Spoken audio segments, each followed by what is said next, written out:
Olá, minha gente, tudo bom? Estamos aqui para falar com a Juliana Franco sobre estresse tóxico.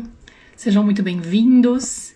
Estou aqui colocando o tema da live para fixar, para ficar mais fácil. Tudo bem com vocês? Bem-vindos todos. Olá, me digam de onde vocês estão falando. Tudo bom, Dani?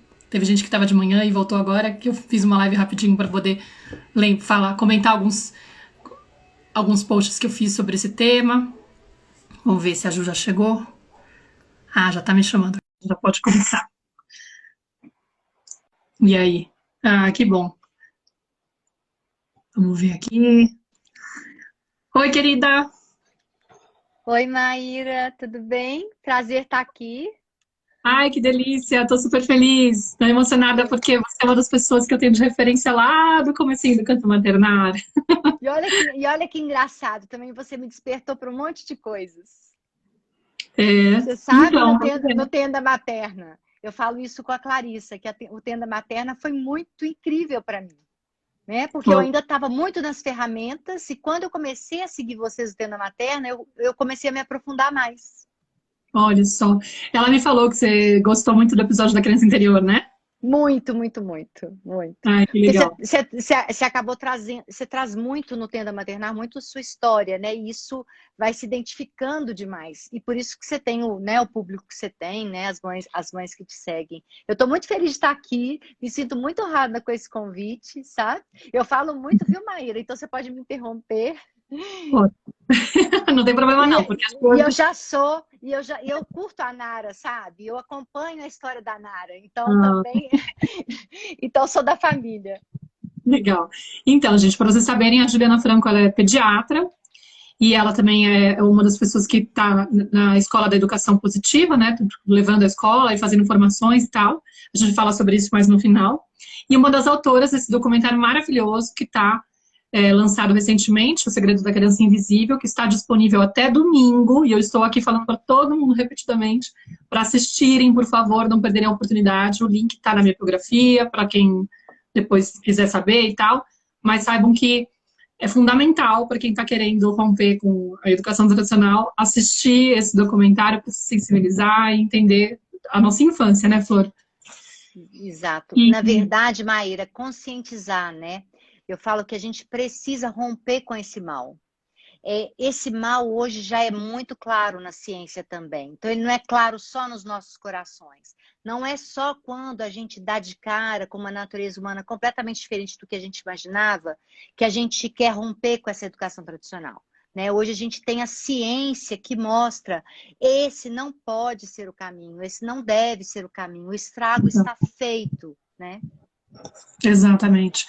E é disso que a gente vai falar hoje. A gente vai falar sobre a educação tradicional, né? Quais são os prejuízos que ela pode provocar na criança, como que ela pode afetar a criança que está sendo educada dessa forma. E a gente escolheu falar sobre o estresse tóxico. E eu acho que o primeiro ponto, Flor, é explicar o que é esse estresse tóxico, né? Talvez até diferenciar e explicar qual é a relação dele com o trauma, com o vício, porque eu coloquei alguns posts sobre isso e vieram muitas dúvidas. Eu vou trazer também, de início, um pouquinho do histórico aí, do porquê que a gente lá na ciência foi começar a estudar um tal de estresse infantil, né? A gente começou a ver, começou a acontecer uma epidemia de doenças. Não só doenças emocionais, psíquicas, como doenças físicas também. Então, uma epidemia de suicídios, uma epidemia de ansiedade, uma epidemia de TDAH, uma epidemia de doenças que a medicina começou a ficar um pouco intrigada com aquilo.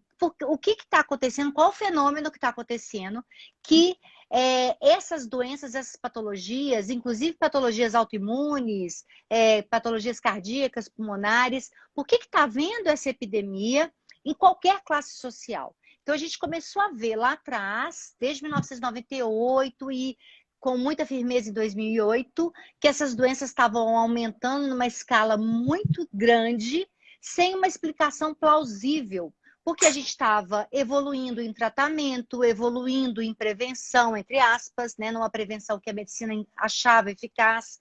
Então, a gente estava evoluindo em vários aspectos, mas a gente estava evoluindo nas questões. Então, a gente estava vendo que tinha alguma coisa que a gente não conseguia pegar, que a medicina não... Só um detalhezinho, assim, só para trazer esse dado, porque é muito, acho que, relevante para você, inclusive, incluir na sua fala. quando a gente coloca posts sobre o problema em bater, o problema em castigar, muitas vezes tem esses comentários dizendo é por isso que essa sociedade está cada vez mais alto índice de suicídio, de crianças que não sabem lidar com limite.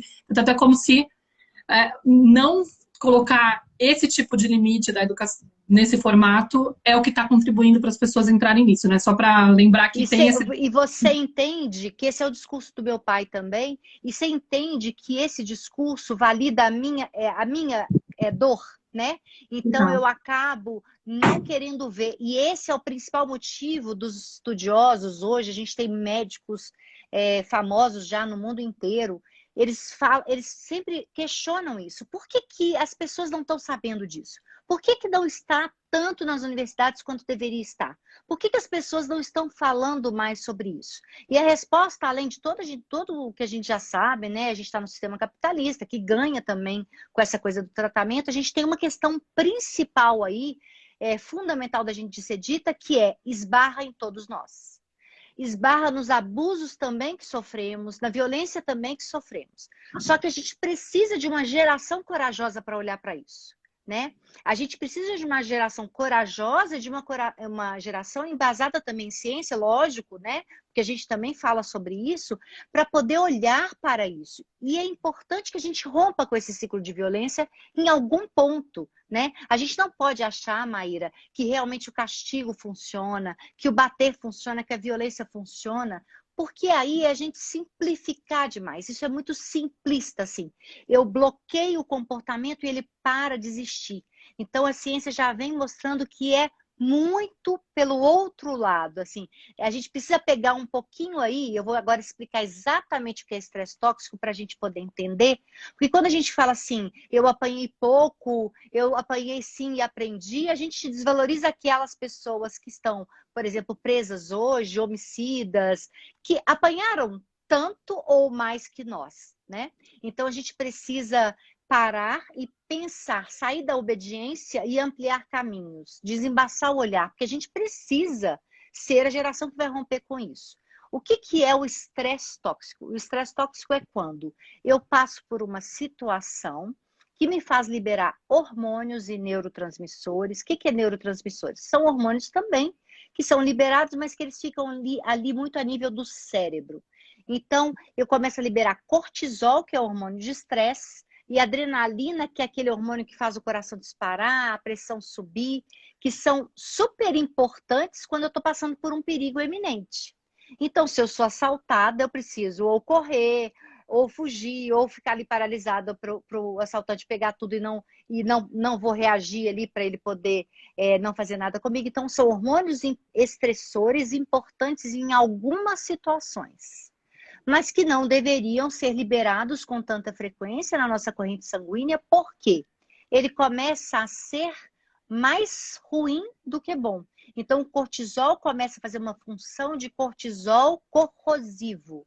Então, ele começa a corroer o meu cérebro em alguns níveis. Então, eu começo a não mais fazer tantas sinapses, tantas conexões. Eu começo a bloquear o meu desenvolvimento cognitivo, eu começo a bloquear meu neurodesenvolvimento, porque eu estou sempre alerta, pensando que algum perigo vai vir.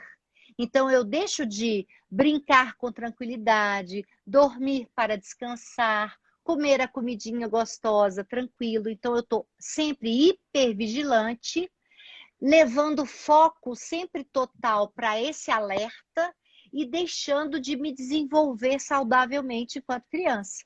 Então, esse estresse que a gente fala repetido, e esse estresse em níveis mais altos, cria uma situação no corpinho da criança de estresse tóxico precoce da infância, que pode, inclusive, dependendo da repetição e do nível, virar um trauma.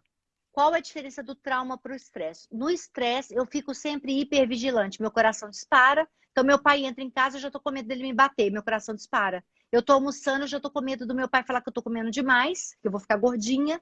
Ou eu estou já com medo do que meu pai vai brigar com a minha mãe pela comida que está fria. Então, meu coraçãozinho está ali disparado, eu não consigo nem comer direito. Ou eu até como mais do que cabe ali, porque eu estou ali ou anestesiando, mas eu estou sempre em estado de alerta. E o trauma, que é o nível mais alto desse estresse, é quando eu paraliso, quando eu congelo.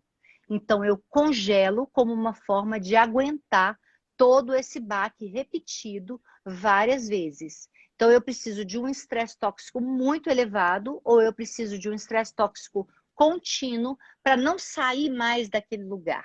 Então, eu posso sofrer frustração? Posso. O bebê pode sim sofrer frustração. A criança pode, mas não imposta pelos pais. A função dos pais é realmente o contrário de gerar adrenalina e cortisol. A função dos pais é oferecer serotonina, ocitocina, que são hormônios reguladores de estresse. Porque a ciência hoje já mostra que se eu tenho pais conectados emocionalmente comigo, sensíveis às minhas necessidades, eu aumento o meu limiar de estresse. Então, eu crio resiliência. Então, a resiliência não vem da dor. Então, eu não fico mais forte se eu apanhar. Eu não fico mais resiliente se eu ficar de castigo. Eu não sou melhor depois na vida adulta porque apanhei, sofri, né? Então, eu sou melhor, eu estou melhor, eu sou mais capaz de sofrer as intempéries da vida, dependendo dos pais que eu tive. Claro. Não, e é uma confusão, né? Porque a gente acredita muitas vezes que a gente tem que fazer essa intervenção quando a criança está tendo uma crise emocional, está tendo tipo um choro, alguma coisa, e que isso na educação tradicional, para muitos pais, é visto como falta de educação. E aí, se eu vou atender essa criança que está tipo, se comportando assim, eu estaria sendo permissiva com ela, né? É uma confusão que a gente faz aí, inclusive de achar que a outra ponta seria a permissividade, né? Primeiro entender que acolher o choro seria um jeito de ser permissiva, eu não quero ser permissiva, porque essa criança tem que aprender a ter limite, e depois entender que se ou eu castigo ou eu sou permissiva, que é outra confusão que a gente faz, que não faz sentido porque, na verdade, também não é respeitoso, e não é criar resiliência, né? De novo, inclusive impedir a criança de criar resiliência, porque quando a criança, por exemplo, está diante de um limite, e eu acredito que a solução seria a outra ponta, que seria fazer o que ela quer para que ela não sofra, porque afinal eu não quero traumatizar a criança, sei lá, de repente eu penso assim, nossa, eu não posso deixar essa criança se frustrar, eu tenho que pensar na necessidade dela, no que ela está sentindo, e se eu deixar ela nesse estado, porque ela está angustiada, é melhor eu fazer o que ela quer. E aí, não é por aí. Porque isso é impedir, inclusive, ela de desenvolver essa resiliência. E entender que o nosso papel, na verdade, é acompanhar essa criança na frustração. Eu não estou promovendo. Muitas vezes o limite da vida é um limite que a vida está trazendo e ela vai ter que passar por isso.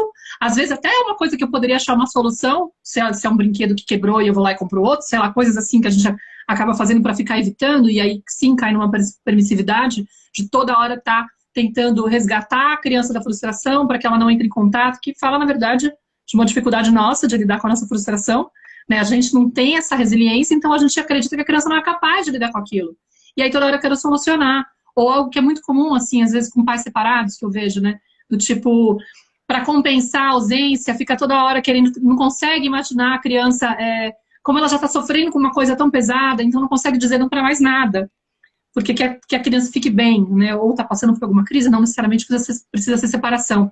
Eu que tenho processos cirúrgicos da Nara, vários, tem horas que a gente fica assim, cara, ela está muito angustiada. É muito difícil dizer não para uma criança com coisas que eu sei que eu posso ficar resolvendo, quando ela já tá passando por um monte de baque da vida. Você fala, meu, deixa assistir a quantidade da vontade que dá de ser permissível, entendeu?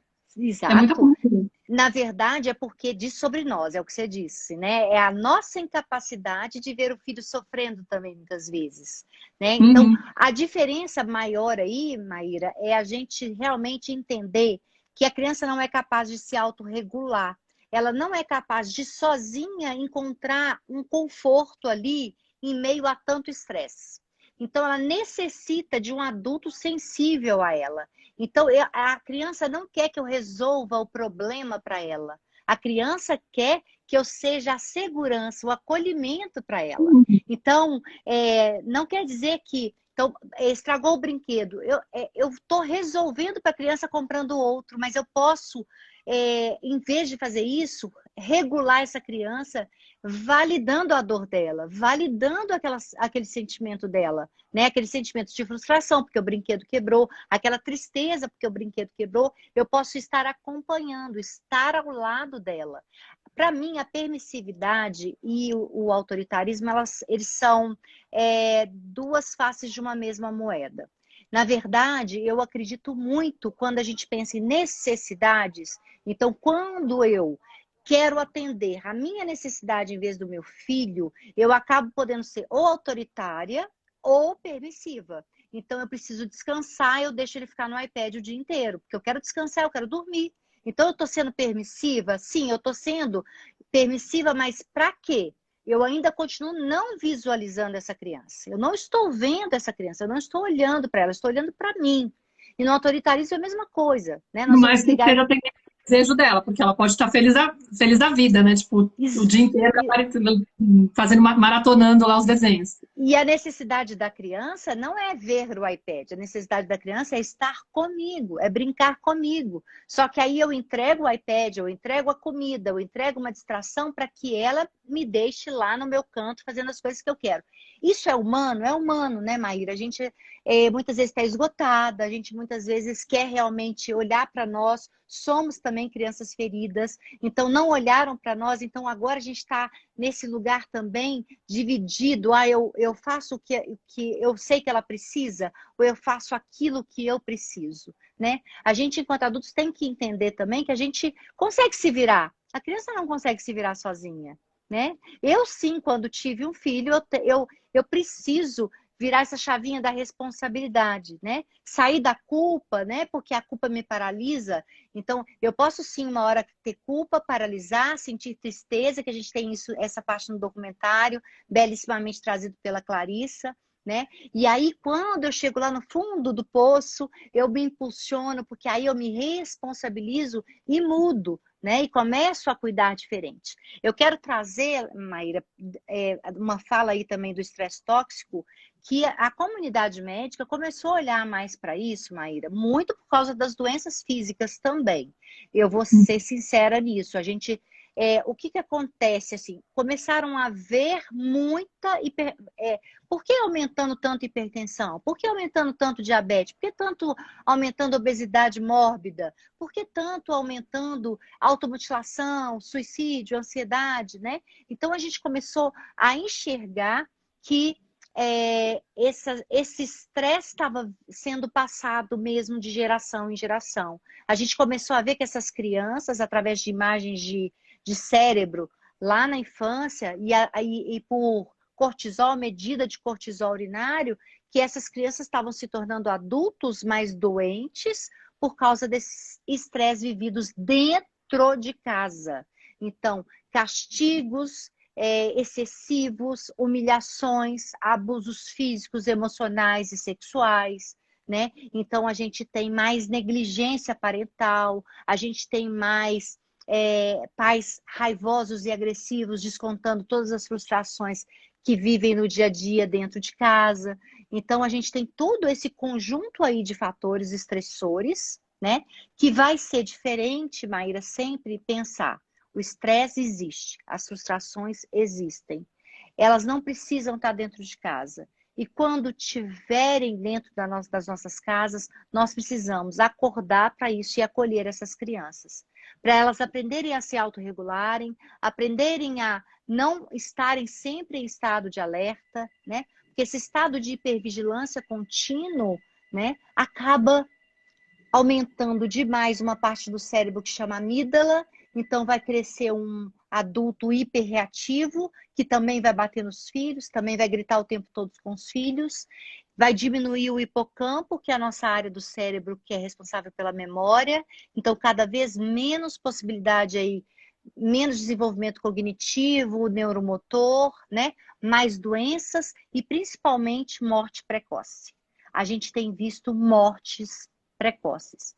Porque a gente fica pensando, é o mundo estressante, é o mundo estressante? Não. É a família, né? É o tanto de resiliência que eu não criei nessa criança achando que é o sofrimento que ensina, é o sofrimento que faz esse ser humano ser forte. Não é. Hoje a ciência já mostra, é o amor. É o amor verdadeiro, incondicional, que faz esse indivíduo crescer forte.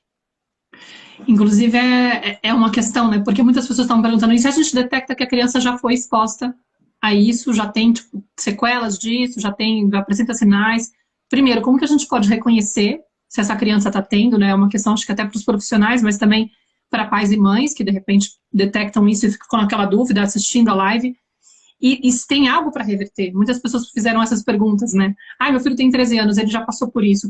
Tem algo que eu possa fazer para apoiar meu filho, para poder recuperar desse estado, né? Tipo, Tá lindo. Essa pergunta é super necessária. Eu até tô lendo outras perguntas aqui também, mas deixa eu focar aqui no que você perguntou. Primeiro, vou começar aí da última. Tem como reverter? Tem como reverter. Eu vou trazer o que a ciência já traz de comprovação hoje, tá? Primeiro, pais saudáveis. O que são esses pais saudáveis? Que olhem para a própria infância, que revisitem a própria infância, que assumam os abusos que sofreram na infância, para poder melhorar a conexão emocional com os filhos. A presença física conta, mas a presença emocional é a mais importante. Então, como que eu posso melhorar a resiliência? Como que eu posso anular os efeitos do estresse? Como eu posso diminuir essa amígdala e aumentar esse hipocampo? Outra comprovação científica, mindfulness. O mindfulness é uma prática, né, de atenção plena que diminui a amígdala e aumenta o hipocampo. E aí, quem vai fazer mindfulness é a criança? Não, são os pais, tá?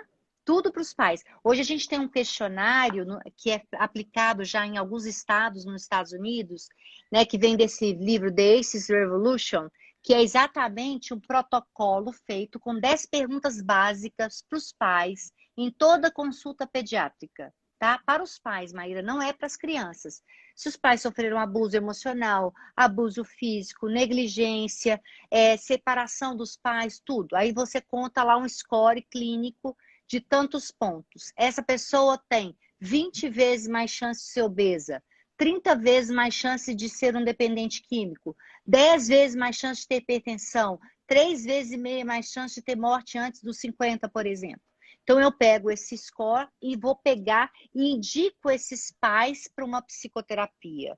Indico esses pais para o mindfulness. Indico esses pais para trabalhos, a gente fala assim, eu falo, e você tem uma comunidade aqui, né? A comunidade. Então, pais que falam a mesma língua, pessoas que estão falando a mesma língua, que isso fortalece, isso também faz regredir essa amígdala e aumentar esse hipocampo.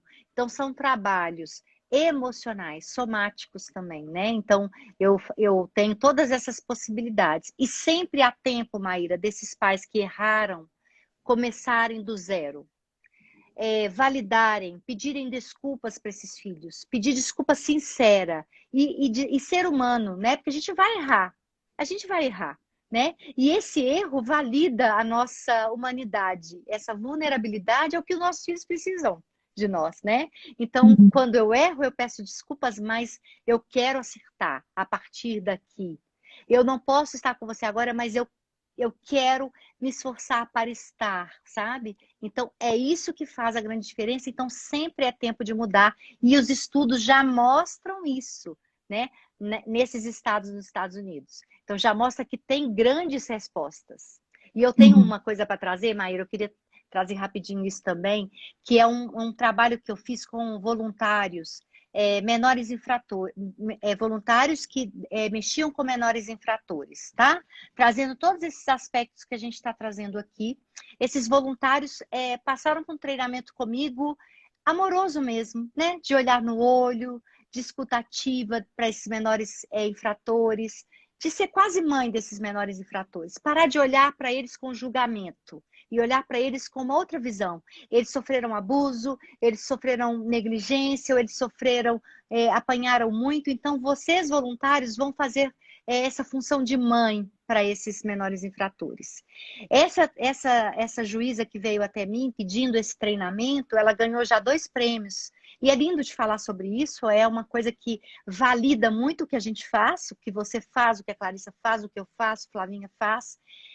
teve uma diminuição de 70% de criminalidade nessas cidades. É uma coisa jamais vista em Minas Gerais. São as cidades de Mateus Leme e Joatuba.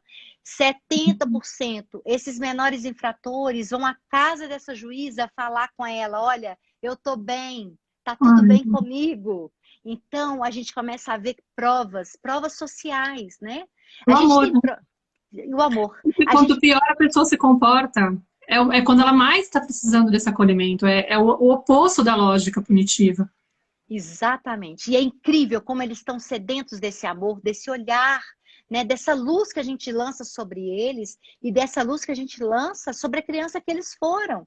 Porque foram crianças totalmente conectadas com a natureza humana, então eles eram autênticos, compassivos, amorosos, generosos e se tornaram criminosos, né? Violento. Violentos. Por quê? Porque sofreram violência. Né? Uhum. Porque não sofreram estresse tóxico, sofreram traumas. Claro, no documentário que vocês fizeram, isso está claríssimo, claro como a luz do sol, né? Tipo, vocês explicam perfeitamente como que funciona essa dinâmica. A criança, quanto mais exposta a um ambiente violento e quanto mais violência ela recebe, pode ser o ambiente, né? Tipo, porque o da Christiane F. era contra ela, mas era também contra a mãe, era desesperador, né? Tem, tipo, um ambiente totalmente tóxico e você fica com essa constante sensação de vigília, né, constante, o medo do que pode acontecer, e registrando em você essa forma fora essa questão, né, acho que é no Hitler que fala, né, que ele falava que era pro meu bem. Ele batia em mim porque ele me amava, porque ele queria me proteger. Essa associação que a criança vai fazendo de que amar é maltratar. Amar, Sim. através do amor, eu preciso provocar a dor para poder educar. Todas essas associações, né? E aí a criança cresce com essa crença, com esse registro de que é assim. E claro, também a história que vocês explicavam, né? Ou a violência vai para dentro de uma pessoa, ou ela vai para fora. Só tem esses dois caminhos. Porque a violência gera uma sensação de raiva. A violência gera uma raiva interna. Eu posso lá, enquanto criança, ter validado esse meu agressor, né? Como a criança que é abusada sexualmente também acha que o abuso sexual é amor e fica vários anos sofrendo abuso até poder falar, até poder sentir que vai ser ouvida, ou até se esgotar, ou às vezes nunca fala, né? A gente sabe que isso existe muito. Então, quando eu sofro violência, quanto criança, eu posso sim expressar minha agressividade e aí acabo pondo para fora aquela sensação de injustiça. Então a injustiça leva a raiva e eu coloco para fora, destruindo tudo, mordendo todo mundo, batendo em todo mundo, quebrando as coisas da minha casa, né? Ou eu posso começar a me sentir, Maíra, que é o mais comum, me sentir inadequada, me sentir má, realmente má, porque aquela pessoa que eu mais amo me olha com esse olhar de reprovação. É a pessoa que eu mais amo me bate o tempo todo. Então eu devo ser muito mal mesmo. Então eu mereço apanhar, porque eu sou uma pessoa muito ruim. Olha o trabalho que eu dou para o meu pai, esse homem maravilhoso. Olha o A gente trabalho vê que eu nos dou para minha comentários, mãe. né? Eu apanhei, mas eu merecia, eu era impossível, eu era terrível, né? Tipo, como se fosse justificativa. Essa pessoa ainda está no sentir infantil, validando o agressor, você está vendo? Então, isso é muito comum. E esse ciclo de violência gera o que? Essa agressividade para dentro gera ansiedade, depressão, dificuldade de aprendizagem, desconexão mesmo, né? Então, eu me automutilo porque a dor dentro é tão insuportável que eu preciso me cortar para essa dor vir para fora. Eu suicido porque eu tenho tanta vida dentro e não vejo perspectiva de vida fora. Eu me drogo para anestesiar, porque para mim é muito sofrimento que tem aqui, então eu me drogo. E eu me drogar não é só me drogar com drogas pesadas, eu me drogar com remédios, com antidepressivos, com ansiolíticos. Foi uma pergunta aí de uma seguidora sua também, por que antigamente a educação tradicional era até pior, né? E não tinha tanta ansiedade e depressão. Não tinha tanto diagnóstico, tá? Então foi uma coisa que foi evoluindo, não havia tanto diagnóstico, a gente sabe muito da dimensão de tudo isso, né? Não havia diagnóstico de TDAH, mas existiam sempre, né? Então, não tinham tanto essa coisa clínica do diagnóstico e medicar, mas sempre existiu, né? Sempre existiu as mulheres loucas, né? As pessoas que surtavam, os bipolares, né? As pessoas que eram excluídas da sociedade desde sempre. Existia sempre, e a gente sabe hoje do mal de tudo isso pela violência que está dentro das nossas casas, né? Então, sofremos a violência e passamos ela adiante, não tem jeito. Não sei se você falou que você tinha visto algumas perguntas interessantes. Você quer comentar alguma? Você lembra? Foi essa pergunta que eu falei agora. Foi tá bom. essa de... Por quê? Porque antigamente era tão pior e hoje está tão... Porque eu acho que ela correlacionou com você falando sobre essa coisa do... Está aumentando o uso de drogas, está aumentando a ansiedade, está aumentando a depressão, está aumentando... Então, está aumentando a visibilidade de tudo isso. A gente tem visto muito mais e a gente tem visto um mal tremendo também do distanciamento emocional, sabe? A gente tem visto muito essa negligência, não negligência só nos cuidados, é uma negligência emocional mesmo. Eu estou tão preocupado com as dores que eu tive, eu estou tão me ocupando aqui de ainda estar olhando para mim que eu não olho para os meus filhos. Então eu estou desconectada emocionalmente deles. Sim, muitas vezes a gente usa... tinha um comentário de uma seguidora falando, mas tem horas que eu tô cansada e eu não quero dar bola pro choro da criança, não. Tipo, não dá, entendeu? Aí eu deixo chorando sozinha mesmo. Tem muito dessa dificuldade de entender a urgência que é o acompanhamento do choro, né? Tipo, porque não é como se ela... De novo, ela tinha um ar assim do tipo, eu não posso ficar atendendo todos os caprichos do meu filho, entendeu? Se tá chorando e eu tô cansado, precisando fazer outra coisa, eu vou fazer outra coisa. E eu pensando, mas é que o choro não é um capricho, né?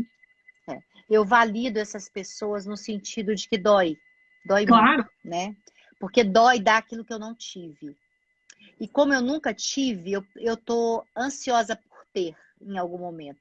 Então, eu estou ansiosa para ter um momento só meu, eu estou ansiosa em poder voltar a ir para a festa, eu estou ansiosa em poder beber todas, eu estou ansiosa em ter paz, eu estou ansiosa em passar o dia inteiro sem nenhuma criança gritando no meu ouvido. Então, e por que eu estou ansiosa por isso? Porque eu fui uma criança não atendida, eu fui uma criança não visibilizada. Então, nós temos escolha, né, Maíra? Então, assim, eu acho que a gente precisa primeiro acordar para a responsabilidade. Se a gente continuar nesse mundo infantil, sendo vítima, então eu sou vítima de tudo isso, tá? E aí, o que eu faço com isso? Eu vou continuar passando isso de geração em geração? Então eu vou continuar fazendo a mesma coisa com os meus filhos? Assumir que vou. Deixa para os meus filhos curarem com os filhos deles. Deixa a minha filha ir lá procurar informação, então. Eu não dou conta disso porque eu quero realmente ficar na minha, pode chorar e isso aí vai servir para alguma coisa. Isso é uma opção do adulto. A criança não tem opção. A criança não tem opção. Se eu resolver hoje espancar minha filha todos os dias, ela não tem opção. Se eu resolver hoje nunca mais acompanhar minha filha na raiva e no choro dela, ela não vai ter opção. Eu tenho opção de escolha. Eu tenho opção de fazer diferente. Eu tenho opção de mudar o mundo da minha filha e mudar o mundo dos meus netos, de todas as pessoas que vão vir a partir de mim, né? Mas a minha filha não tem opção. Eu que tenho que escolher. E é um ponto assim, essa incapacidade, tá falando disso que você falou, do quanto eu fui invisível lá atrás. É a minha dor. Então, a minha incapacidade de conectar com essa dor do meu filho e de sustentar essa presença, né, de conseguir esse acompanhamento, essa presença, tá falando de como para mim, de como eu estou desconectada de mim mesma. Eu já não Sim. consigo me fazer isso, me permitir isso. Então, claro, o choro da minha filha me gera uma angústia. Me soa como um capricho, porque é o registro que eu tenho. É como me leram lá atrás, como me julgaram lá atrás, me criticaram e me acusaram disso, de estar sendo manhosa, de estar chorando por besteira, que não tem que ficar fazendo showzinho. Então, me dói. Me dói. E é a oportunidade que a gente tem, inclusive, né? Porque se a gente também faz uma leitura diferente nessa perspectiva de que a criança está apresentando um comportamento que está me incomodando, ela está me convidando a entender da onde que vem esse incômodo e a encontrar uma sombra minha, algo meu que eu tive que reprimir, algum aspecto que está no meu inconsciente que ainda está doído, que ainda tem uma dor, que talvez esteja por muito tempo camuflada, talvez tenha passado anos aí no meu inconsciente, eu estava levando a vida empurrando a vida com a barriga e meio que conseguindo me virar com as minhas máscaras, me protegendo desse encontro com essa sombra, e de repente se escancara. Só que se eu fico nessa resistência, querendo, né, tipo, olhar só para essa minha dificuldade, não, que também é essa opção, né, porque eu sou adulta e posso escolher isso, eu perco, inclusive, a oportunidade de me curar, ou de me tratar, de melhorar em mim esse aspecto, né? Sim, Então, acho Maíra. que tem esse ponto também. É humano sentir esse desconforto, essa dor. A criança, não é pra gente ser robozinho, ir lá e usar a ferramenta. Ah, tá tudo bem sentir raiva, querida. Se você tá angustiada, se você tá ali dolorida, você pode sim pensar em acompanhar sendo sincera. Filha, É, tá difícil para mim também. Vamos abraçar e ficar juntas? Mas tá bem complicado para mim. Dói em mim também, né? Porque a criança sabe o que a gente sente, não o que a gente fala. Então não adianta também muito eu fingir que eu tô de boa, né? Porque às vezes claro. eu tô ali destroçada e a criança quer isso de mim.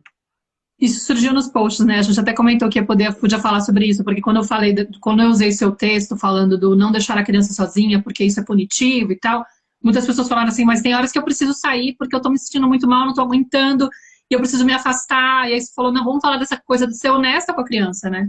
Porque eu E até fiz uma até live. quando E Até até quando. quando você fala, filha, eu já falei isso muitas vezes com minha filha. Filha, eu entendo a sua raiva, eu valido demais a sua raiva, mas a mamãe também está sentindo uma angústia.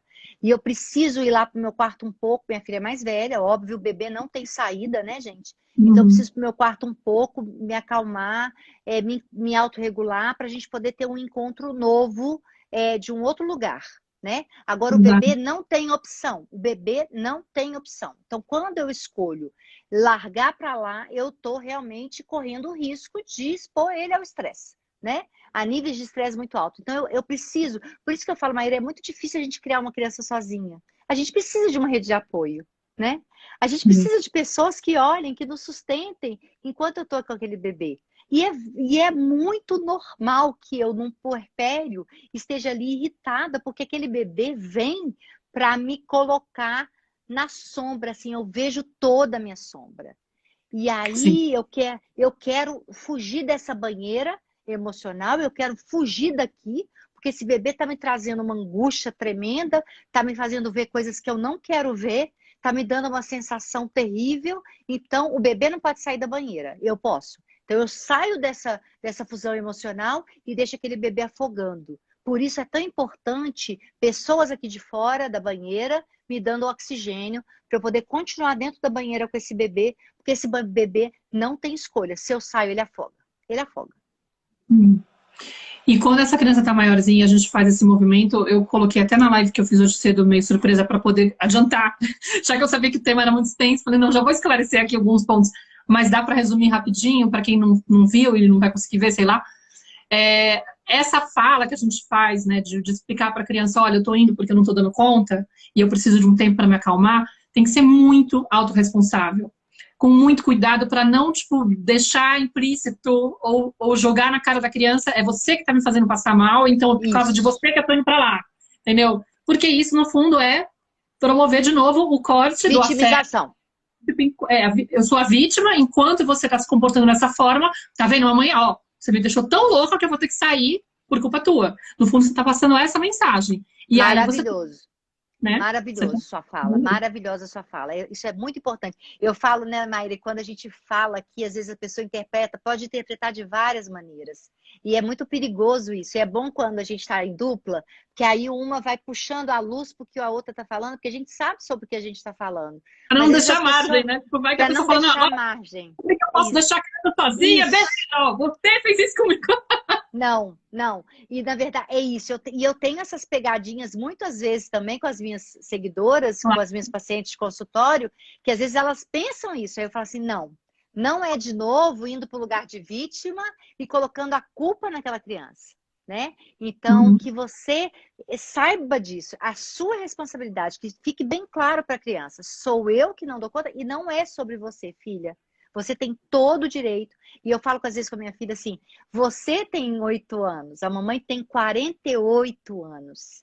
A mamãe tem um cérebro capaz de se autorregular. A mamãe tem um cérebro capaz de entender sobre tudo isso e a minha obrigação, aí a minha vontade também é de sempre poder te apoiar. Porque é esse apoio que vai fazer você aprender também a se autorregular. Então, muito obrigada pela fala que você trouxe aí. Tá, eu acho que assim, a gente está ficando com pouco tempo, mas eu queria tocar num ponto que eu acho que é importante, de quando tem uma diferença de formas de abordar a criança dentro de casa. E aí eu vou descrever um cenário que costuma ser mais comum, de ter um pai mais agressivo, por exemplo, e uma mãe que muitas vezes, inclusive, está dentro de um relacionamento que pode ser também abusivo ou sofrer violência desse cara, ou seja, ela não consegue se impor em relação à conduta dessa pessoa, desse adulto, com a criança. E aí, muitas pessoas ficam com essa dúvida: como que eu faço para proteger meu filho se o meu marido é essa pessoa e eu não consigo enfrentar, entendeu? Tem alguma coisa que dá para fazer para, digamos, amenizar, compensar? Aí a gente tem vários contextos, né, Maíra? Contextos sociais, de dependência emocional, de dependência mesmo financeira. Então, eu vou tentar trazer num geral, tá? Para a gente não simplificar demais. A nossa função é proteger os nossos filhos, né? Quando eu valido um outro adulto agressivo, eu estou sendo agressiva, né? A gente precisa partir do princípio, tem hoje pessoas especializadas em conjugalidade consciente. A gente tem até uma aluna da escola que é advogada de criança, ela é uma advogada de família que se especializou em conjugalidade consciente, e ela traz muito esse olhar que eu preciso também mostrar para essa criança como eu sou amorosa com os outros à minha volta. Então, eu preciso, não adianta eu ser amorosa com meu filho se eu estou o tempo inteiro ali sendo violenta com o meu parceiro. E sendo violenta e recebendo violência, né? Recebendo violência e sendo violenta. Então, eu preciso tentar mudar primeiro esse contexto. Porque também não adianta, Maíra, eu ser super amorosa. Hã? Ela tá?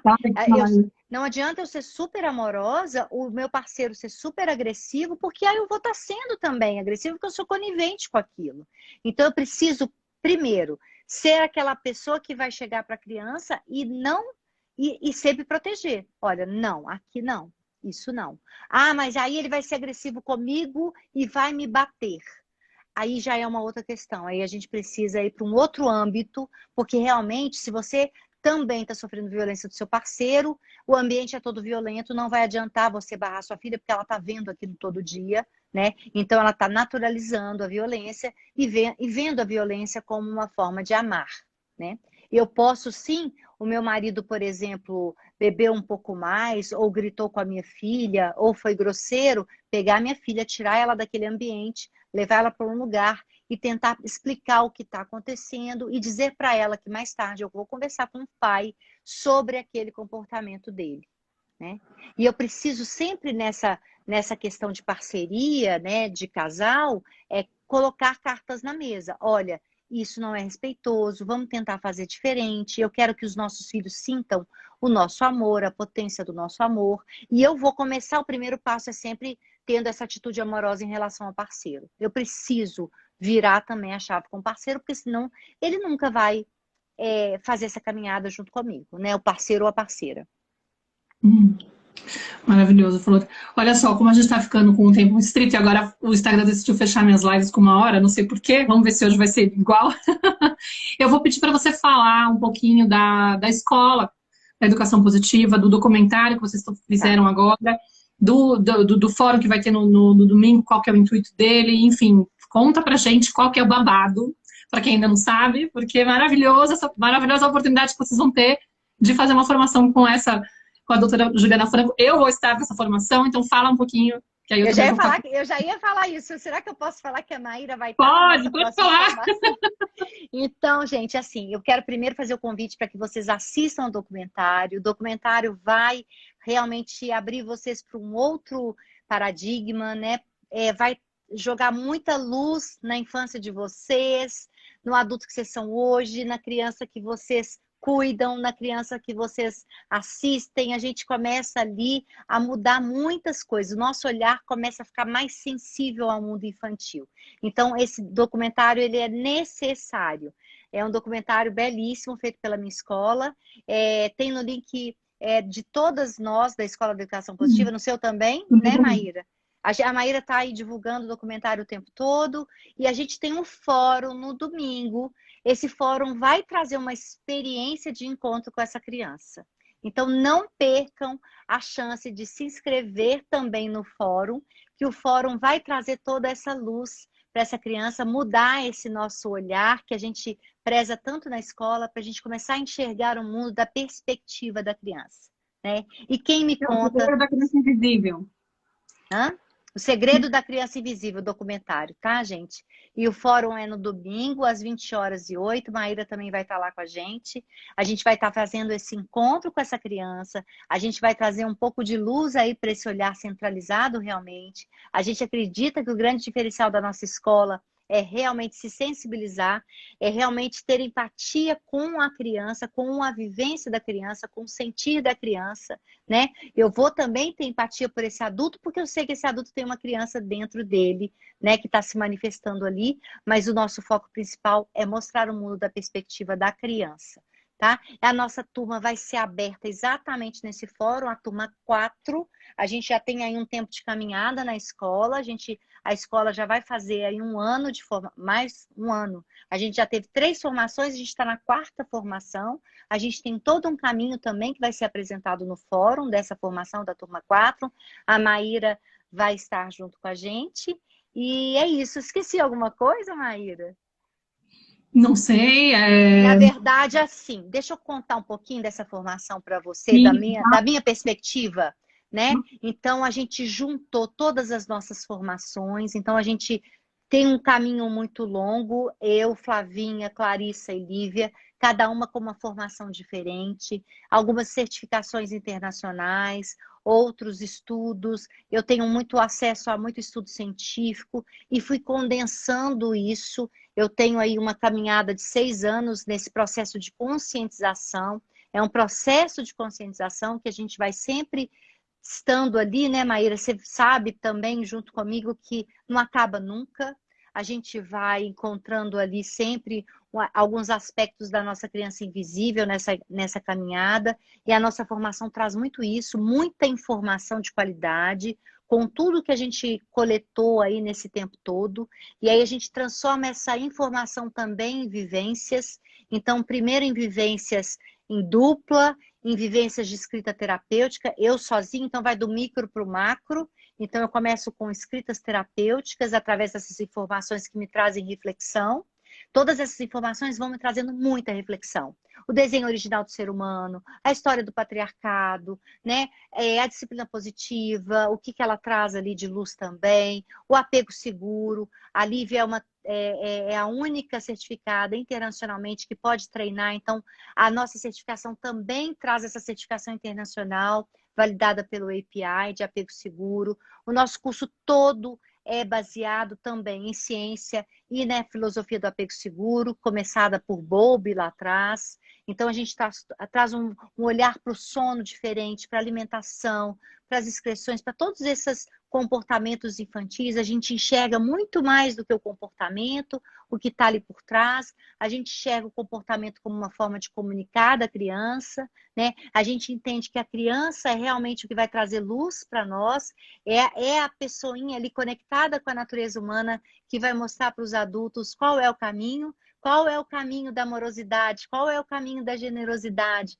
Então, a gente vai começar com essa autorreflexão com escrita terapêutica, os encontros em dupla depois os encontros macros, né, com nós, formadoras ali, né, professoras, entre aspas, a gente fala formadoras mesmo, né, acolhedoras ali num grande âmbito ali de estarmos todas juntas. E desenvolvendo mesmo essas práticas para o educador parental. É um curso que forma educadores parentais. Isso que eu ia falar, para quem está voltado. Isso, é um Quem que curso busca esse curso? É um Esse curso curso? para. Eu falo que para fazer o curso só precisa ter sido criança um dia. Na verdade, forma mães educadoras parentais, né? Todos os profissionais também que vão estar ali vão se tornar educadores parentais. Então, uma certificação em educador parental. O que eu falo que traz de luz aí para os profissionais que já estão atuando com a criança? O psicólogo, o pediatra, a gente vai trazer esses profissionais, o fonoaudiólogo, o terapeuta, para estar junto com a gente numa grande rede de defesa da infância, mas é uma defesa da infância muito profunda, olhando para o mundo da perspectiva da criança, porque nós adultos validamos o olhar dos outros adultos, mas a gente não valida o olhar e o sentir da criança, porque o nosso sentir não foi percebido, não foi acompanhado lá quando éramos crianças. Então, a gente tem pouca capacidade para isso. E essa formação vai trazer o mundo da perspectiva da criança. Vamos centralizar lá em quem realmente interessa, em quem realmente consegue nos levar para um mundo mais generoso, mais amoroso, mais compassivo, que é a criança. Uhum. Ó, tem alguém aqui falando que sou mãe e me tornei educadora pelo curso da escola. Maravilhoso. Quem Legal. que é? Você viu aí? Então, Araújo, Tá, Mel, Melina. Mel Araújo. Melina. Uhum. Então, gente, eu tenho essa experiência de ter feito transição de carreira, então é até interessante porque às vezes a pessoa... Eu sou formada em jornalismo, né? Só para trazer, aproveitar que ainda tem um restinho de tempo, formada em jornalismo, vim para a Espanha para estudar fotografia, e aí acabei tendo a Nara em 2015, comecei a me debruçar com temas da parentalidade consciente, e fiquei entusiasmada com esse universo, até que 2 anos depois, quando a Nara tinha uns 2 anos, eu montei o Canto Maternário. Antes eu montei o BLW da Nara, falava da introdução alimentar dela, a gente provavelmente já trocava ideia nessa época. Sim. Depois eu criei o Canto Maternário. E, em princípio, foi uma história do tipo, eu vou compartilhar a minha experiência, vou falar para o mundo o que eu estou estudando. E aí eu comecei a fazer tantos cursos, que inicialmente eram mais informais, né, porque eram cursos voltados para os pais, não eram certificações, mas eu já estava atuando como educadora parental, de certa forma. Né, já estava lá. É lindo você trazer isso, né? A sua trajetória, Maíra, porque a sua trajetória já traz a sua conexão com o seu ser essencial. Porque você começou, e essa conexão com o ser essencial faz a gente encontrar a vocação. Quando você começa, você ajuda muita gente. Então, seu interesse foi genuíno. Que é onde tudo começa, né? Eu quero ajudar o outro, me ajudando também, porque quando eu ajudo o outro, eu me ajudo. A gente forma uma grande rede, e aí sim você vislumbrou a carreira, né? A mudança de carreira. Mas eu nunca começou. E é muito clara a sua trajetória, né? É muito clara na sua trajetória, e eu acho que de todos os educadores parentais que começam com essa perspectiva de mudar o mundo, de mostrar para o mundo o que eu estou sabendo aqui que ninguém sabe que está me fazendo tão bem, né? O que hoje eu tenho contato aqui do meu ser essencial, porque a vocação é o que eu vim fazer no mundo em favor do outro. E quando eu consigo unir vocação com profissão, vocação com o agir, é tudo muito, muito mais profundo, muito mais verdadeiro, muito mais generoso, porque eu estou espalhando aquilo que realmente eu sei fazer, né? Que eu vi no mundo para fazer, eu estou dando a minha riqueza para o mundo. Sim, e Ju, é aquilo, né? Quando a gente descobre a criança interior e a gente faz esse encontro com a criança interior, a gente começa a olhar para o mundo de outro jeito. E a nossa vontade é essa, tipo, eu quero que as pessoas entendam como elas estão invisibilizando as crianças no mundo, porque elas não percebem o quanto elas estão agredindo, o quanto elas estão sendo violentas, desrespeitosas, porque elas estão sem conexão com elas mesmas. Tá todo mundo tão anestesiado e congelado das próprias emoções, do próprio sentir, e tão desconectado da própria essência, que obviamente não vai conseguir entender que o que está fazendo com a criança o tempo todo, sem querer, são pequenas violências. Para não dizer as grandes, né? Mas tem violências sutis que estão presentes o tempo inteiro. Então você fala assim, vou montar uma página, vou começar a falar disso, vou ver se eu fiz alguém aqui, outra pessoa ali. E eu falo, é um trabalho de formiguinha, mas a gente pode sim ampliar a rede, formar um exército, porque eu, de repente, estou lá, faço um post, ele é replicado. Cada vez que chega alguém, se sensibiliza com isso e quebra essa imagem, começa a entender, passa a olhar para uma criança, é uma criança que está sendo salva. Exatamente, Maíra, então, exatamente. É uma geração, é a nossa chance que a gente tem. Então, assim, quem sim sente esse movimento interno e pensa que, de repente, considerar de fazer uma transição de carreira, eu digo que é possível fazer, é muito interessante. E uma certificação como essa é um caminho muito mais rápido e fácil do que o meu, por exemplo, que foi, tipo, ficar fazendo essas coisas informais, pescando daqui e dali, e, de repente, começaram a surgir as certificações, depois de um tempo, entendeu? Aí que eu fui fazer algumas opções, a disciplina positiva já existia, eu até cheguei a fazer também, mas tendo já essa estrutura, Fica muito Sim, mais fácil da gente poder sim. entregar para o mundo, né? Tipo, fazer a É. ponte já tá lá certificada, com um monte de profissionais em volta né, de rede de apoio para poder aumentar essa voz. Porque é isso que você falou, até anotei aqui a frase. Nós precisamos ser a geração que vai romper com isso. Exato. Na Né? verdade, tem uma frase do. Você até publica algumas coisas dele, L.R. Nost, ela, né? L.R. Nost, sabe? É, Ela fala: é necessário apenas uma única geração corajosa e generosa para amar incondicionalmente e mudar todas as próximas gerações. Então, é muito forte isso. E até as ferramentas, né, voltando lá no que você falou, até as ferramentas podem ser usadas de forma fria, né? Então, eu posso usar ferramentas, e por isso tem tantos educadores parentais que hoje falam e me trazem isso. Mas eu não consigo nem aplicar na minha casa, eu sou uma fraude.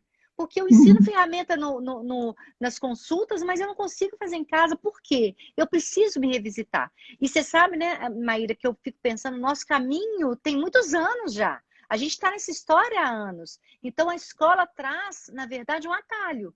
Eu vou do uhum, ponto A ao ponto B sem passar por tantas coisas, porque a gente foi selecionando ali o que é necessário, o que não é necessário. E qual é o fim? Qual é o ponto B? Tirar essa venda claro. dos olhos. Porque quando eu estou com a venda nos olhos, até eu não bater é respeitoso, tá? Eu não bato, é respeitoso, mas eu também ignoro. A criança faz birra do meu lado, eu ignoro. Fico olhando e rindo como é a companheira. Isso é violência, né? Eu chego no consultório, tá uma criança chorando, e a criança chorando o tempo todo, e eu obrigo a criança a deitar na minha maca, e eu peço a mãe para amarrar para eu examinar. Isso é violência invisível, né? Nossa, Porque o eu médico. vivi várias cenas dessas com a Nara, porque ela tem muitos procedimentos hospitalares e eu fico uma arara com os profissionais que tratam ela mal. Tive uma briga, né, na última vez que ela foi para o centro cirúrgico para poder fazer um procedimento que ela não aceitou fazer, porque ela estava em pânico já, Eu vi, de tadinha. médico e tal. Mas na hora que ela voltou, a médica queria, tipo, ela reclamou de dor e a médica queria colocar a coisa na via dela e ela começou a chorar. E aí eu comecei a falar com ela em português, a gente mora na Espanha, né? Tipo, comecei a falar com ela em português. Meu amor, tipo, fica tranquila, tentando explicar, né? Ela vai fazer assim, assim, assado. E a moça já veio avançando. E eu falei, não, espera. E aí ela brigou comigo, dizendo que, tipo, ela não podia ficar pendente da minha filha quando ela tinha tantas pessoas para atender e tinha 6 crianças, ninguém tava pedindo nada, sabe? Eu falei, meu, Isso é uma violência visível, né? Essa é visível. Essa violência, ela é assustadora nos hospitais, tá, Maíra? Eu trago aqui com muita força isso. Meus colegas às vezes me criticam o que eu tô falando. Eu não tenho esse protecionismo. Eu não protejo gente que faz violência, tá? Tem hospitais que o médico tira a mãe da sala para fazer sutura na criança. Isso é absurdo. Isso é um crime, né? já me Eu, impediram, já tentaram me impedir várias vezes também, presença, não, não pode. E por isso que eu falo com as mães, e a gente tem que empoderar as mães nesse sentido. Tipo assim, como assim não pode? Tá lá no Estatuto da Criança e do Adolescente? Você pode, para de obedecer quem tá supostamente hierarquicamente mais alto que você, né? Quem, na Pois é. verdade, vai escolher, porque o seu filho não tem escolha. Você tem escolha por ele, proteja o seu filho. Não, eu vou ficar aqui, doutor. Olha, eu entendo, senhor, que o senhor acha difícil, mas eu não saio de perto do meu filho, então eu vou ficar aqui o tempo todo. E tá tudo bem, é isso que a gente precisa fazer para romper com o ciclo de violência. Exato. Querida, eu amei falar com você, foi um prazer, foi tipo, sonho Eu realizado, também. aquela coisa. Será que um dia eu vou ter tamanho para falar com ela? Eu tô... Oh, imagina! Nossa, também estou realizando o sonho também, está sendo maravilhoso. Eu já falei com a Clarissa, a gente tem que colocar você também na tenda materna, tá bom? Então já fica aqui Ah, adiantado o convite, pensei em a gente falar sobre adolescência, alguma coisa assim, porque é um... maravilha, maravilha. Adolescência é minha zona de conforto, né? Você chamou adolescência, eu estou na minha praia. Opa, então vamos lá, que aí a gente tem um bate-papo legal, muito para aprender. Então é isso, gente, ó, Obrigada. para quem só para reafirmar, quem quiser assistir o documentário, tem um link na minha biografia. Vocês podem entrar lá para poder acessar direto o vídeo. Ele vai ficar no ar só até domingo. Domingo, às 8h08 da noite, vai ter o fórum com essas 4 mulheres maravilhosas da escola para falar sobre o documentário e apresentar a proposta completa da formação, que vai ter logo mais da escola em atuação consciente, para vocês que tiverem interesse. Quem tiver interesse pode acompanhar a Escola da Educação Positiva, ou a Juliana, ou eu mesma, mas enfim, tem como buscar essa informação, porque alguém perguntou aqui. E sim, essa live vai ficar salva, tá bom? E vai fechar em 20 Então, segundos. Tá ótimo. Então, Isso. Um obrigada, beijo. Flor, obrigada pela presença. Obrigada pela presença, gente. Beijo. Beijo, tchau.